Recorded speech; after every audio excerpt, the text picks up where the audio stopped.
The Biggest Story by Sarah Coyle and Dan Taylor. Published by Kane Miller.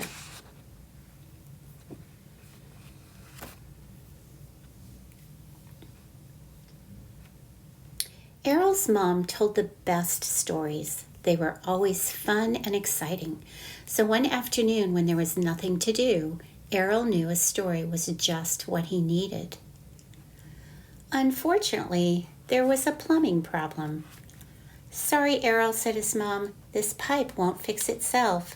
Why don't you think up a story instead?" Errol blinked, surprised. Then he shook his head. "I can't tell a story. I don't know how." "Bet you can," said his mom. "Just have a go." Out in the garden, Errol tried hard to think of a story, but star jumps didn't shake any ideas out, and staying upside down for a full minute only made his ears hurt. He was so busy thinking he didn't notice the ants until... "Psst," said the biggest ant. "We couldn't help overhearing that you're telling a story. Will it have ants in it?" Wow, sure," said Errol. He'd never met a talking ant before. "Perhaps other animals could talk." "Ahem," said a low voice. A tabby cat was tapping Errol's foot. "You know," she said, "the best stories have cats in them." With an awful kerfuffle, all the neighborhood cats bobbed up onto the fence. Each cat sat at a polite distance from the others. Cats like a bit of space. "So what do you say?" asked the tortoiseshell cat. "Any room for cats in your story?" "Ants and cats." Errol's story was getting better already. Errol looked around the garden. "What else does my story need?" "Stunts!" shouted a sheep, clipping the gate as she jumped into the garden. Showering splinters, a long line of sheep hopped after her. "You need action, excitement, paragliding. Sheep do all that stuff." "Done," Errol grinned. He had everything he needed to start his story. But just then, the ground trembled and shook. A mob of meerkats burst through the fence. Elephants, lizards, pandas, monkeys, even a sleek leopard followed. So, the leopard looked excited. "Word in the wildlife park is you're telling a story. Good news, we're in." Errol gave a low whistle. To fit everyone in, this story would have to be big. "Okay," he said, "but that's definitely it. There's no room for anyone else. Not even..." "Dinosaurs!" shouted the sheep. A stegosaurus and a gigantic T-Rex stood beaming as they sank slowly into the lawn. "A new story is always worth traveling through time and space for," the T-Rex explained. "Course, we were in the very first story," said the stegosaurus smugly. "Hope this one is as good." The audience fell silent, waiting for the story to begin. Errol gulped. He felt as though he had eaten too much pizza, and the pizza was made of bees. Would this story be any good? "I've got my tea." Errol's mom sat down, but didn't seem to notice that her chair was covered in monkeys. "I'm all ready for your story." Errol grinned at her, and then he took a deep breath and began.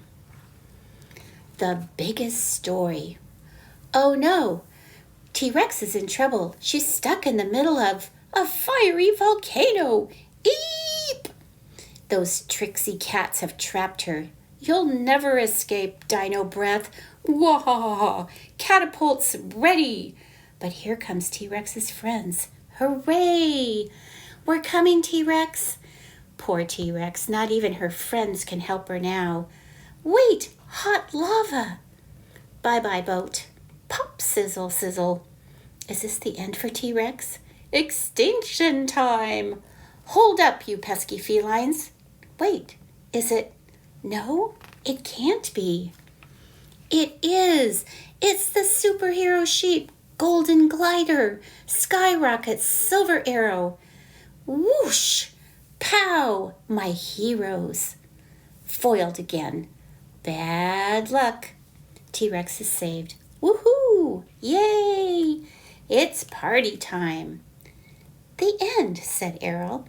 Seconds stretched, then the audience went wild. Animals cheered, roared, and stomped. Dinosaurs danced, ants somersaulted, cats purred louder than lawnmowers, and sheep ping-ponged across the lawn.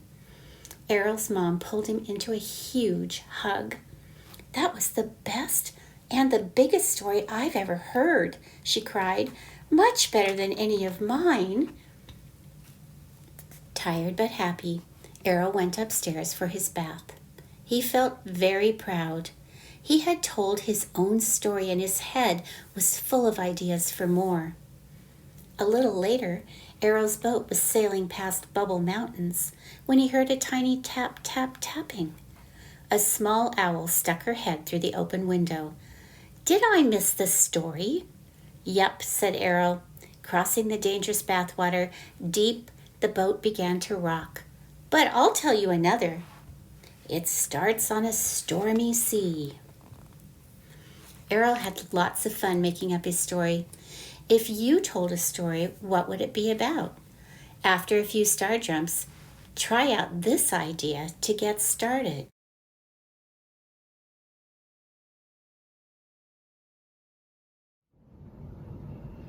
Hi friends, you just finished listening to The Biggest Story, and today's art project is going to be based around the element of space.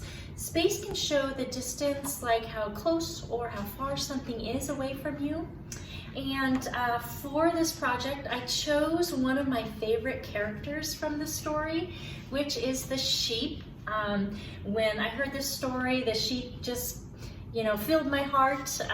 They made me smile, so I chose a favorite character from the story to do our art project with.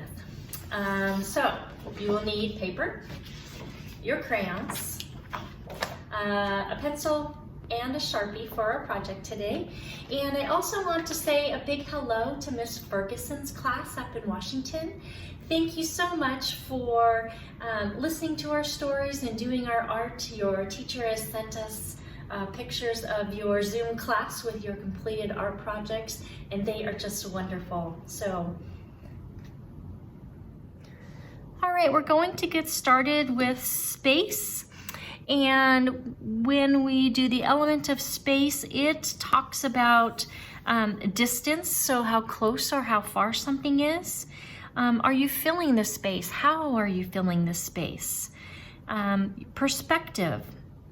From whose point of view are you looking at your art? And it can also be overlapping shapes or balance within your picture.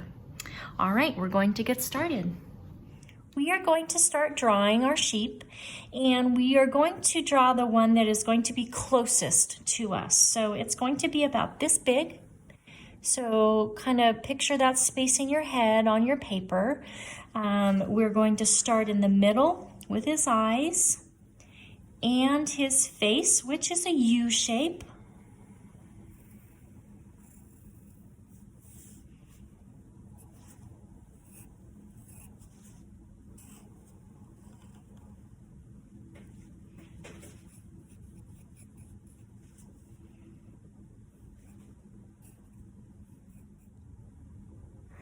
Okay, when you are ready, let's go ahead and add the body. The sheep are just coming out of winter time, so they are really full and really fluffy. Even their legs are going to be full and fluffy. Remember, this is the sheep that is closest to you, so all of his features are going to be the largest. The next sheep we're going to draw is going to be right next to this sheep and back a little bit. So this is where this next sheep's face is going to go. We're going to start again with the eyes, and it's going to be really close to our first sheep, but back just a little bit and kind of peeking out from behind this sheep.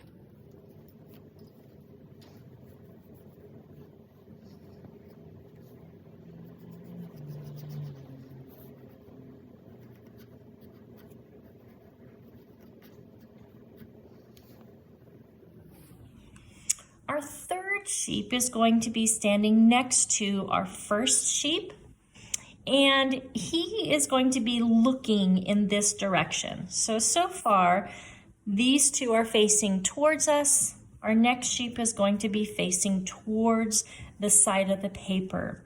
So it's a little tricky, and take as much time as you need, erase until you're satisfied, and then we'll move on.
We are going to add to our flock of sheep. Maybe there's a sheep back here and they're eating grass, so maybe you don't see their face. And maybe they have another friend right here. Okay, well, right now I feel like my paper is off balance, so I want to add something over here to balance it out. And this is going to be another sheep that is going to be facing forward. And remember, as our sheep get farther away from us, they're going to get a little bit smaller.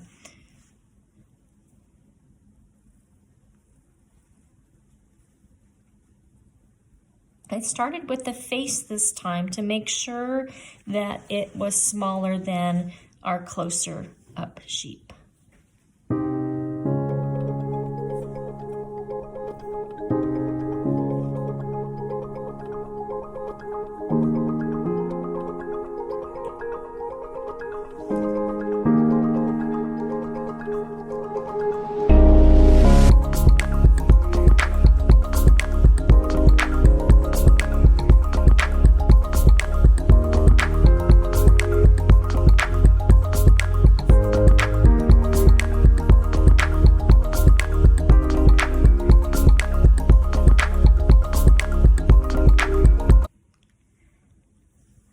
Detail we want to add is some of the background and some of the foreground. Right now it looks like our sheep is kind of flying out here. So I'm just going to draw some really quick patches of grass. Number one, because sheep like to eat grass, but also number two, it makes it look like he is standing on something.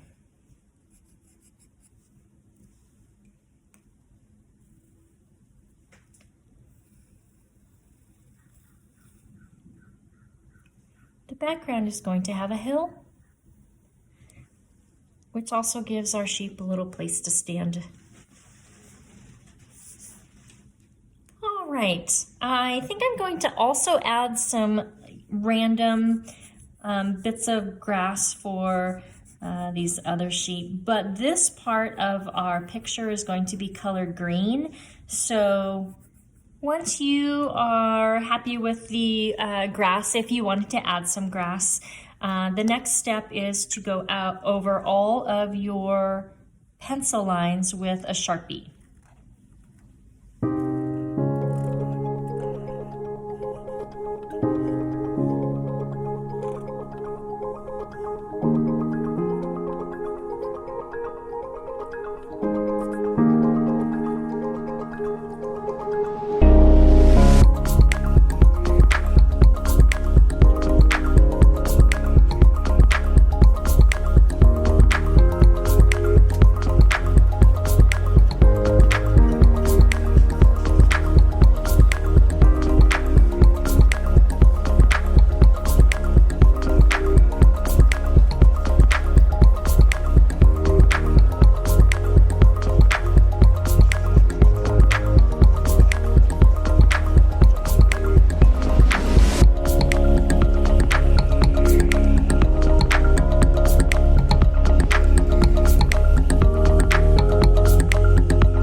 next step is going back and erasing your pencil lines. I seem to always change my picture just a little bit when I go around it with Sharpie. Like I made his ears smaller, or I made his hooves a little smaller. It's okay if you do that.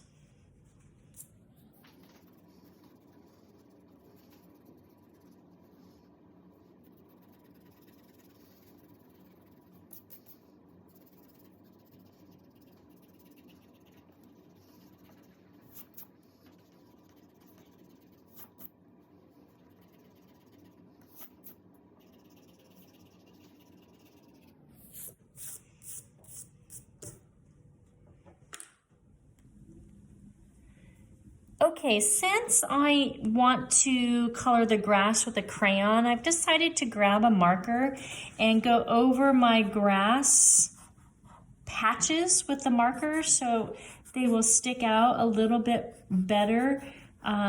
Because if I did everything with crayon, then my grass patches would just kind of blend in.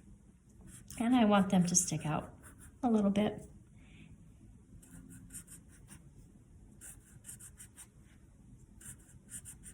As you can see, I'm changing a little bit up here, and that's okay. So the next step is to color in your grass area, color in your blue sky, and we'll be done. I hope you had a good time drawing sheep with our art element of space. And I really look forward to getting some more pictures from students, individuals, homeschool groups, and even Miss Ferguson's class. Bye for now.